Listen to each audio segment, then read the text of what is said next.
Inireklamong 10 pulis sa Angono, Rizal dahil sa umunoy pangingikil at pamimilit sa isang criminology student na umamin bilang supplier ng illegal na droga.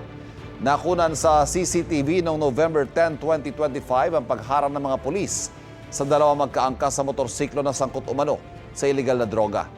Makalipas sa ilang minuto, isa pang motor ang hinarang. Sakay nito ang criminology student na pinaamin umano ng mga pulis bilang supplier ng unang dalawang naaresto. Para hindi raw kasuhan, kinuha raw ng mga pulis ang gintong singsing ng estudyante. Dinala siya sa presinto at hininga ng 50,000 piso.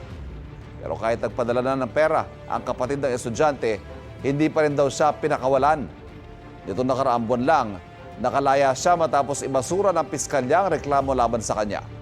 Tiniyak ng National Police Commission na hindi nila palalagpasin ang ganitong insidente. Sinusubukan pa namin kunan ng pahayag ang mga inaakusahang pulis. Pinipilit po nila ako na ako raw po yung nagbibigay ng droga. Habang tinatanggi ko po yung paratang nila, paulit-ulit po nila akong tinasaktan.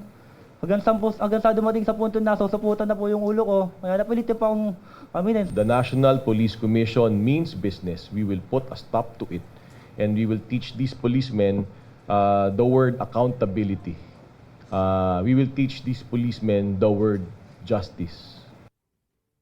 Kapuso, huwag magpapahuli sa latest news and updates. Maging una ka sa balita at mag-subscribe sa YouTube channel ng GMA Integrated News.